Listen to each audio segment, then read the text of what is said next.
Welcome back to A Moment in History. I'm Seth Udinsky. In 1706, a boy would be born who would play a vital role in the course of history. He would grow up to be a statesman, an inventor, an orator, a writer, ambassador, and much more. He was the very definition of a Renaissance man, but perhaps his most impressive contribution was his role in the foundation of the new nation in the British Colonies in North America, the United States. Let's explore this titanic figure of history, Benjamin Franklin. Born in Boston, Franklin was the 10th child of 17. Young Benjamin proved to be a mighty worker, teaching himself to write and becoming proficient in the printing press, which he would use to great success during the American struggle for independence later in his life. At 17 years old, he moved south to Philadelphia, the town which would become synonymous with his identity.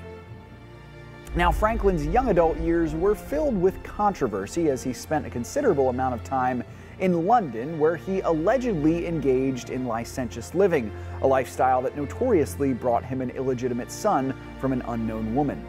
However, he appeared to mature with age, and upon his return to the States, he became a statesman and an inventor. He published numerous philosophical works throughout the mid-18th century, as well as newspapers and pamphlets, including the Pennsylvania Gazette and Poor Richard's Almanac.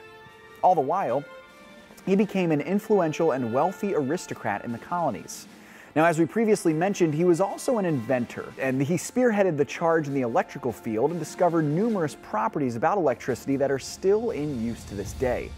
He also founded the university in Philadelphia that would become the well-known Ivy League institution, Penn University. But his greatest and most famous contribution to society would come in the later days of his life, as the colonies around him began to grow restless under British rule. Franklin was high up in the British aristocracy, but would become vital to the cause of independence in his hometown of Philadelphia as a member of the Second Continental Congress. He would, of course, become one of the signers of the Declaration of Independence. Now, Franklin would later serve as the American ambassador to France, which would prove to be a vital role in the war effort for two reasons. The first, France was the chief world superpower on the American side against the British. And second, the final treaty to end the war was signed in France, mostly under Franklin's leadership. Franklin lived a good long life, dying in 1790, just after he urged the U.S. Congress to abolish slavery in the States. He is buried in Center City, Philadelphia. Thanks so much for joining me once again for A Moment in History.